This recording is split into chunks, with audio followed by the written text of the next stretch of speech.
నమస్తే. V6 ప్రేక్షకులకు సంక్రాంతి శుభాకాంక్షలు. సంక్రాంతి అంటేనే ముగ్గులు. ముగ్గులంటే నింగిలోని తారలు ముంగిట్లో వాలే వర్ణ సమ్మేళనాలు. చుక్కల్లో ఒదిగిపోయి, గీతల్లో కలిసిపోయి, పువ్వులుగా విప్పుకొని, సంకేతాలుగా మారిపోయి, సంస్కృతి సంప్రదాయాలు నింపుకొని, స్త్రీల సృజనాత్మకతకు ప్రతిరూపాలుగా, విజ్ఞానానికి దర్పణాలుగా, సఖ్యతకు మారుపేరుగా కనిపిస్తాయి. అందుకే ధనుర్మాసం మొత్తం ప్రతి ముంగిలి ముగ్గులతో శోభాయమానంగా మారిపోతుంది, కొత్త అందాలను సంతరించుకుంటుంది. ముగ్గుల పండగైన సంక్రాంతి సందర్భంగా ఈ రమణీయ రంగవల్లులపై V6 స్పెషల్ స్టోరీ.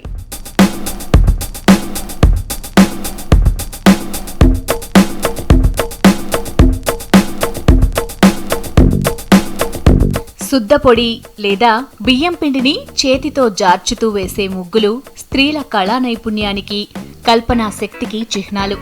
ముగ్గుల చరిత్ర చాలా పురాతనమైనది. ఆదిమ మానవుడు గుహల్లో వేసిన చిత్రాలను ముగ్గుల ప్రతిరూపాలే అని పరిశోధకులు చెప్తారు. ముగ్గులను పట్టులు, పరికలు, ఉరుంగులు, పోతలు, రంగవల్లులు, ముగ్గు గీతలు, ముగ్గు కర్రలు అని రకరకాల పేర్లతో పిలుస్తారు.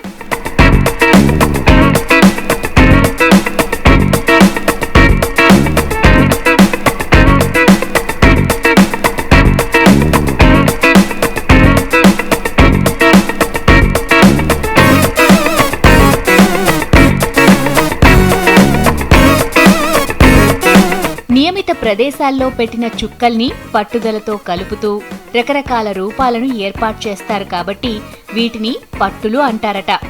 గ్రామదేవతల ఉత్సవాల్లో దేవతల ముందు లతలు, పువ్వులు, పద్మాలతో వేసే ముగ్గులను పటమంటారు. వీటినే పట్టులు అని కూడా అంటారు. హంస వింశతి కావ్యంలో ముగ్గులను ఉరుంగులు అని వర్ణించారు. ఇక ముగ్గుకు పర్యాయ పదంగా పరిక అని ఆంధ్ర వాచస్పత్యంలో ఉంది. పూజా మందిరాల్లో వేసే వాటిని, రంగులతో వేసే ముగ్గులను మాత్రం రంగవల్లులు అంటారు.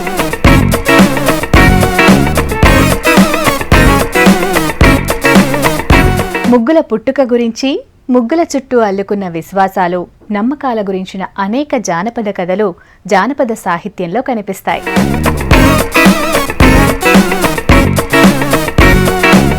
ముగ్గు పుట్టుక గురించి జానపద సాహిత్యంలో ఒక పురాణ గాథ ఉంది.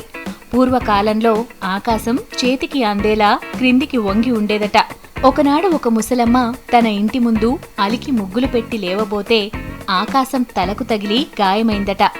దాంతో కోపం వచ్చిన ముసలమ్మ చేతిలోని చీపురుతో కొట్టగా ముసలమ్మ, ఆమె పిల్లలు, ఇల్లు, వాకిలి మొత్తం ఆకాశంతో పాటు అందరాని ఎత్తుకు ఎగిరిపోయిందట.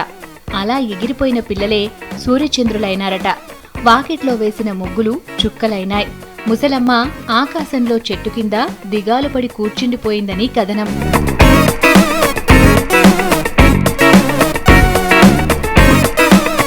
ముగ్గుల చిత్రీకరణ ఏకాగ్రతను కలిగిస్తుంది, ప్రశాంతతను చేకూరుస్తుంది.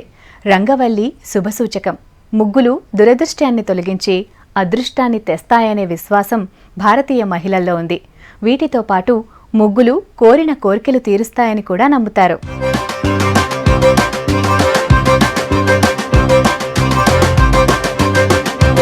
పూర్వకాలంలో ఓ భార్యాభర్తలు ప్రతి నెల మొదటి రోజున సూర్యదేవాలయం ముందు శుభ్రపరిచి రంగోలీ వేస్తుండేవారట. ఆ పుణ్యఫలం వల్లే తరువాతి జన్మలో సత్రజిత్తు దంపతులుగా జన్మించారని చెప్తారు. ఇలాంటిదే మరో కథ. ఒక బీద వృద్ధురాలికి రోజూ దేవుడికి పళ్ళు, కూరగాయలు, పిండి వంటలు నైవేద్యంగా అర్పించాలనే కోరిక ఉండేదట. కాని పేదరికం కారణంగా ఆ పని చేయలేకపోయేదట. అందుకే ఆమె ప్రతిరోజు దేవుడి ఆలయం ముందు పళ్లను, రకరకాల పిండి వంటలను రంగవల్లుల్లో చిత్రించి తృప్తి చెందేదట. కొద్ది రోజులకు ఆమె భక్తికి, రంగవల్లుల చిత్రీకరణకు సంతృప్తి చెంది భగవంతుడు ప్రత్యక్షమయ్యాడని, ఆమెను ఆశీర్వదించి అనంత సంపదను ప్రసాదించాడట.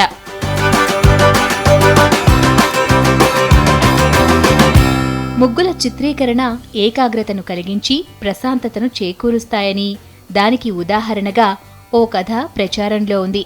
శ్రీకృష్ణుడు వ్రేపల్లెను వదిలి మధురకు వెళ్లిపోయిన తరువాత గోపికలు రంగవల్లులను చిత్రిస్తూ విరహతాపాన్ని తగ్గించుకుని మనసును శాంతపరుచుకున్నారనేది ఆ కథ.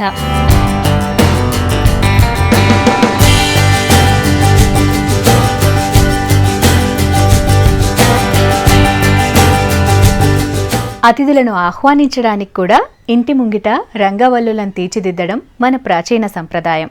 మహాభారతంలో విదురుడు శ్రీకృష్ణుణ్ణి ఇంటికి ఆహ్వానించి ముంగిట్లో రంగురంగుల రాళ్లను పొడిచేసి రంగవల్లులను తీర్చిదిద్దాడట. నేటికి ఉత్తర కర్ణాటకలోని కొన్ని గ్రామాల్లో పండుగ సందర్భాల్లో బియ్యం పిండి ద్రవంలో కానీ జాజులో కానీ చేతి పిడికిలిని ముంచి వాకిలి నుండి తలుపు వరకు వేలి చివరి ముద్రలను నేలపైన ముద్రిస్తారు. పాండవులను ఆహ్వానించడానికి ఈ ముద్రలను ముగ్గులుగా వేసే ఆచారం కూడా ఉంది.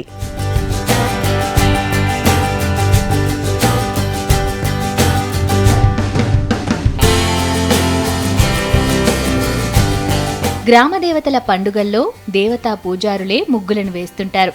తిరుపతి సమీపంలో మాతమ్మ అమ్మవారి బొమ్మను ముగ్గుతో వేస్తారు.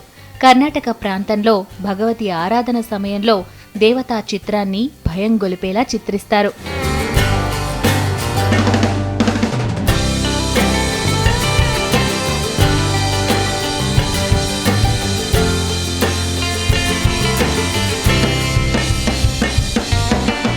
తెలంగాణలో కూడా గ్రామదేవతల పండుగ సమయాల్లో దేవతా కళ్యాణోత్సవం తర్వాత వేసే ముగ్గును రతి అంటారు. దీనికి తెలుపు, నలుపు, ఎరుపు, ఆకుపచ్చ రంగు పొడులను వాడతారు. ఈ ముగ్గును వేయడానికి అర్ధచంద్రాకార, దీర్ఘ చతురస్రాకారపు పలకలను వాడతారు. వీటిల్లో రంగుల పొడిని నింపి అలికిన ప్రదేశంలో బోర్లిస్తారు. దీంట్లో మధ్యలో ఎరుపు రంగుతో పద్మం వేసి చుట్టూ పూలు, తీగలు వేస్తారు. దీన్నే రతి అని, పట్టణమని, పటమని అంటారు. దేవతలను బట్టి రతుల సంఖ్య మారుతుంది.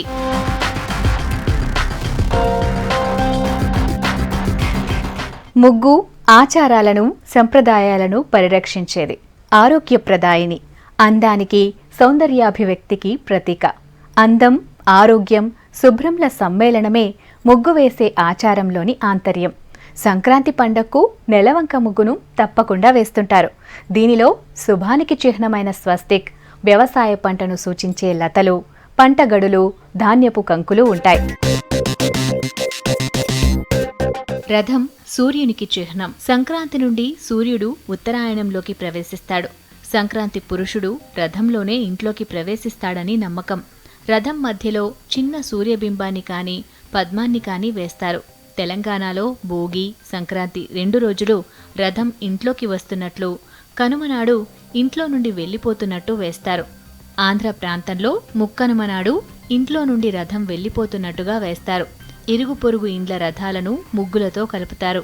ఈ ముగ్గులు ఆచారాన్ని, అందాన్నే కాకుండా సఖ్యతను కూడా సూచిస్తాయి.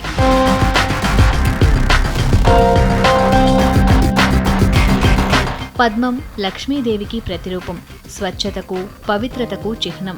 అందుకే పద్మం ముగ్గును పూజా గదిలో వేస్తారు. వ్రతాల్లో అష్టదళ పద్మం ముగ్గు వేసి వాటి మధ్య కలశం పెట్టి పూజిస్తారు. పూర్వం ఇంటి ముందు వేసిన ముగ్గును బట్టి ఆ రోజు, సందర్భం, కాలం, సమాచారం తెలిసేదట. అందంగా కనబడుతూ పరిసరాలను అలరింపచేయటమే ముగ్గు ప్రథమ లక్ష్యం. ఇంటి అందం కొరకే మహిళలు ముగ్గులు వేస్తారు. చిన్నదైనా పెద్దదైనా గీతలతో కానీ, చుక్కలతో కానీ వేసే ముగ్గు అందంగా కనిపిస్తుంది.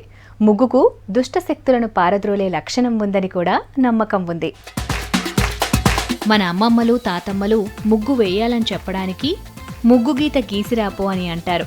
ఈ గీతను దుష్టగ్రహాలు ఇంట్లోకి రాకుండా ఉండాలని గీస్తారు. అలాగే కొంతమంది ముగ్గు కర్ర వేసిరా అంటారు. నడిచే వ్యక్తి కర్ర తగిలితే ఎలా పడిపోతాడో అలా ఈ ముగ్గు కర్రతో దుష్టశక్తులు ఇంట్లోకి రాకుండా ఆగిపోతాయని చెప్తారు. ముగ్గుల్లో వేసే కొన్ని గుర్తులకు అతి ప్రాచీన చరిత్ర ఉంది. పురాతత్వ తవ్వకాల్లో బయటపడ్డ శిథిలాల ద్వారా ఇది తెలుస్తుంది. క్రీస్తు పూర్వం 2-3 సంవత్సరాల నాటి సింధు నాగరికతలో వెలువడిన శిథిలాల్లో నేటి ముగ్గుల్లోని త్రికోణాలు, వలయం, దీర్ఘ చతురస్రాకారం, చేప, స్వస్తిక్, పద్మాలు కనబడతాయి. స్వస్తిక్ శుభసూచకం, వలయం సూర్యునికి సంకేతం, పద్మం లక్ష్మికి ప్రతిరూపం.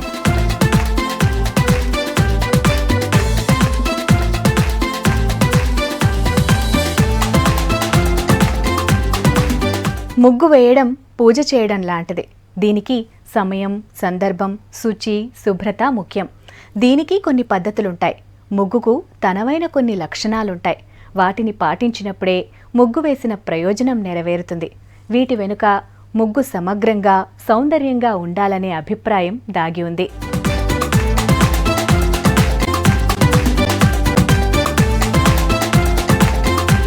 ముఖ్యంగా సూర్యుడు పూర్తిగా ఉదయించకముందే వాకిట్లో ముగ్గు వేయాలి. వేసిన ముగ్గు వంకర టింకరులు లేకుండా ఉండాలి.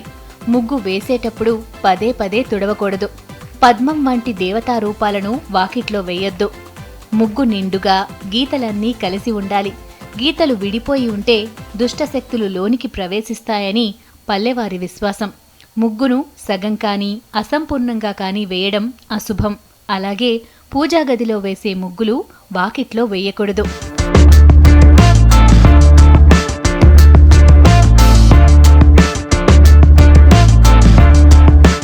ఒక్క గీత ముగ్గు ఉండదు. ముగ్గులో కనీసం 2 గీతలైనా ఉండాలి. ముగ్గులో ఆకృతి, వల్లరి, ఆకృతి వల్లరి అనే 3 రకాలు ఉంటాయి. పర్వత ప్రాంతాల్లో వేసే ముగ్గులు ఆకృతి ముగ్గులని, పూలు, లతలు, చిన్న చిన్న రేఖాచిత్రాలతో వేసే ముగ్గులను వల్లరి ముగ్గులని, స్థిరత్వాన్ని సూచించే రేఖాగణిత చిత్రాలు, మృదుత్వాన్ని తెలిపే పువ్వులు, లతలు, చిత్రాలు ఉండే వాటిని ఆకృతి వల్లరి ముగ్గులని అంటారు. మన దగ్గర వేసే ముగ్గులు ఆకృతి వల్లరి రకమైన ముగ్గులు.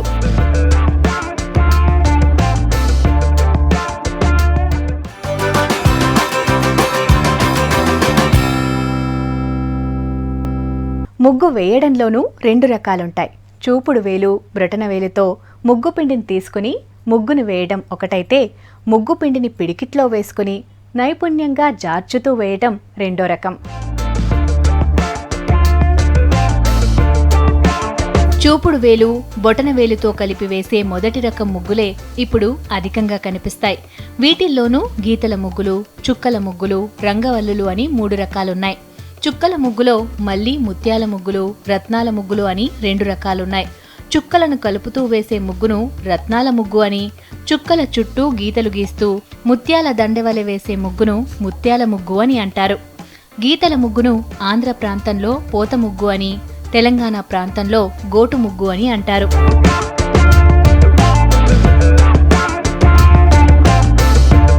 వారాలను బట్టి కూడా ముగ్గులు వేస్తారు. సోమవారం శివపీఠం, మంగళవారం కాళీపీఠం, బుధవారం స్వస్తిక్, గురువారం నక్షత్రం, శుక్రవారం కమలం, హృదయ కమలం, శనివారం తార, ఆదివారం 2 త్రికోణాలు. ఇలా వారాన్ని బట్టి ముగ్గులను పూజా గదుల్లో వేస్తారు.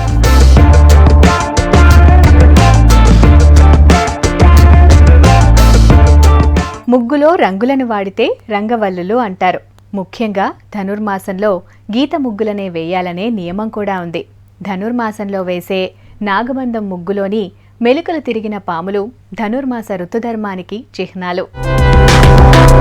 భారతదేశంలోని వివిధ ప్రాంతాల్లో ముగ్గులను వివిధ రకాల గుల్లసున్నం, బియ్యం పిండి, తడిపిన బియ్యం పిండి, రంగులు, స్ఫటికం, రాతిపొడితో చేసిన షిర్బొడా వంటి పదార్థాలను ఉపయోగించి వేస్తారు.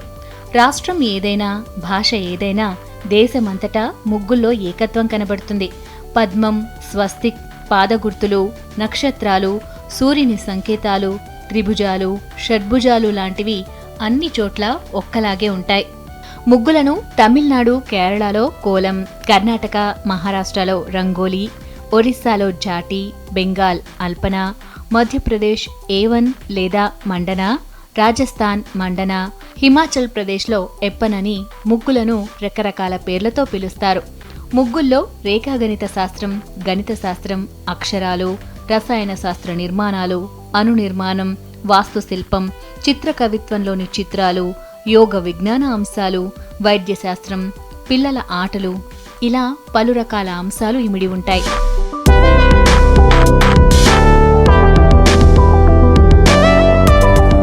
పల్లెల్లో ప్రతిరోజు ఉదయం, సాయంకాలం విధిగా ముగ్గులు వేయడం కనిపిస్తుంది. వీటిల్లోనూ ఉదయం పూట వేసే ముగ్గులు, సాయంకాలం వేసే ముగ్గులు వేరువేరుగా ఉంటాయి. ఇవన్నీ సూర్యోదయ, సూర్యాస్తమయాలకు అనుసంధానంగా ఉంటాయి. పొద్దున సూర్యోదయానికి ముందే పేడ కల్లాపి చల్లి వాకిళ్లలో ముగ్గులను వేస్తారు. ఈ సమయంలో పొడవైన పెద్ద ముగ్గులు వేస్తారు. సాయంత్రం వేళ కల్లాపి కాకుండా నీటిని మాత్రమే చల్లి ముగ్గులు వేస్తారు. ఈ ముగ్గులు సూర్యాస్తమయానికి చిహ్నంగా చిన్నవి వలయాకారపు ముగ్గులను వేస్తారు. ఈ ముగ్గులు కూడా ప్రాంతాలను బట్టి మారుతుంటాయి. కొన్ని చోట్ల ప్రతి సాయంత్రం చంద్రుడికి ప్రతిబింబంగా చంద్రరేఖ ముగ్గులను వేస్తారు. నెల పొడుపు నుండి పౌర్ణమి వరకు చంద్రుడి ఎదుగుదలను సూచిస్తూ నెలవంక మధ్యలో చుక్కతో ముగ్గులు వేస్తారు. అమావాస్య రోజు మాత్రం చంద్రుడు లేకుండా చుక్కను మాత్రమే వేస్తారు.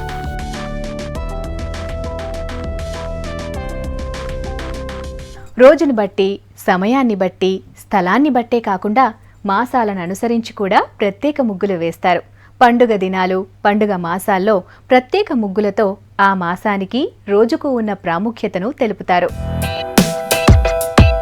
కార్తీక మాసంలో ప్రత్యేకంగా కృతికా పద్మాన్ని వేస్తారు. 7 చుక్కలు నిలువు, 7 చుక్కలు అడ్డంగా వేసే ఈ ముగ్గు సప్త ఋషులకు చిహ్నం. ముగ్గు మధ్యలో వేసే అరవిందం సూర్యునికి సంకేతం. కమలం కింది త్రికోణంలోని చిన్న వలయం సప్తర్షుల భార్య కృతికాదేవి చిహ్నం. కార్తీక మాసంలో శివకేశవ ఆలయంలో తులసికోట దగ్గర దీపారాధనతో పాటు దీపాల ముగ్గులు కూడా వేస్తారు. ధనుర్మాసంలో గీతల ముగ్గులనే వేయాలనే నియమం ఉంది. నాగుల పంచమి సమయంలో నాగుపాముల ముగ్గులు, కృష్ణాష్టమికి కృష్ణుడి పాదాలు, కృష్ణుడి ఊయల ముగ్గులు వేస్తారు. వినాయక చవితి రోజు గజపాదం ముగ్గును, వినాయకుడి అడుగులను వేస్తారు.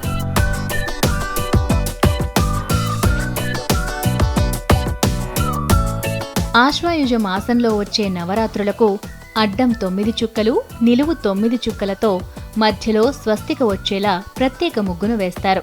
9 చుక్కలు నవరాత్రులకు, దుర్గాదేవి 9 నామాలకు సంకేతాలుగా చెప్తారు. ఇక దీపావళి నాడు దీపాల ముగ్గులు, మాఘ శుక్ల సప్తమి రోజు వచ్చే రథసప్తమి నాడు రథం ముగ్గును వేస్తారు.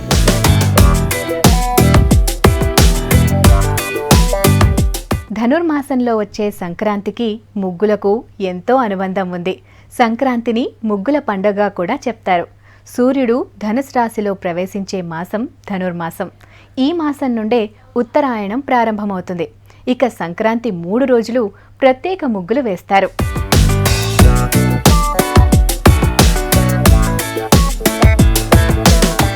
సంక్రాంతి 3 రోజులు ముగ్గుల్లో కలశాలను, భోగి కుండలను, పద్మాలను, చాపలను, పాములను చిత్రిస్తుంటారు. సంక్రాంతి సమయంలో శంకరుడు రథం మీద వస్తాడని, అతడి ఆభరణాలు సర్పాలు కాబట్టి రథాన్ని, పాములను ముగ్గులుగా వేస్తారు. పరమేశ్వరుడు కూర్చోవటానికి చాప ముగ్గు వేస్తారు.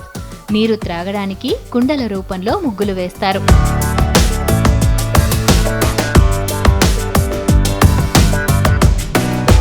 సంక్రాంతి సమయంలో గుమ్మడి పండును దానమిస్తే పుణ్యం వస్తుందని నమ్ముతారు. అందుకే ఇంటి వాకిళ్లలో గుమ్మడి పండు ముగ్గు వేస్తారు.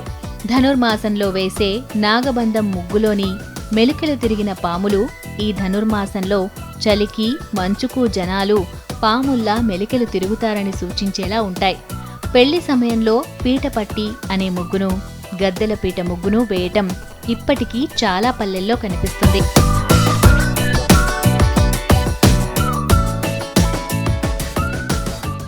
ముగ్గులే కదా అని తేలిగ్గా తీసుకోవడానికి లేదు. ముగ్గుల్లో అనేక శాస్త్రాంశాలు ఇమిడున్నాయి. గణిత, రసాయన, వాస్తు, చిత్రకళ లాంటివి ఎన్నో ముగ్గుల్లో ఇమిడున్నాయి.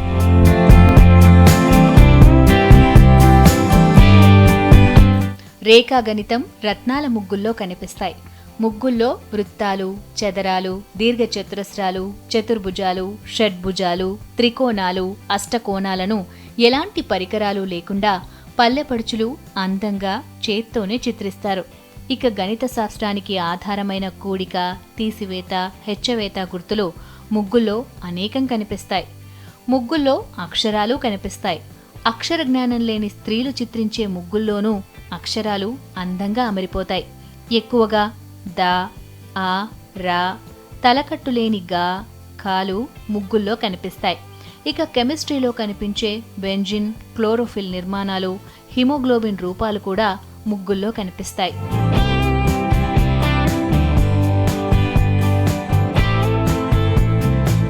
ముగ్గుల్లో వాస్తుశాస్త్ర పరిజ్ఞానం కూడా కనిపిస్తుంది. చదరాలు, అర్ధచంద్రాకారాలతో కూడిన ముగ్గులు వాస్తుశాస్త్ర నిర్మాణ నమూనాలను పోలి ఉంటాయి. పూర్వం స్త్రీలు తమ ఇంటిని, నగరాన్ని కూడా ముగ్గుల్లో చిత్రించేవారట. అందుకే మన దగ్గర ఇల్లు కట్టే ముందు ముగ్గు పోయడం అనే మాటొచ్చిందని చెప్తారు.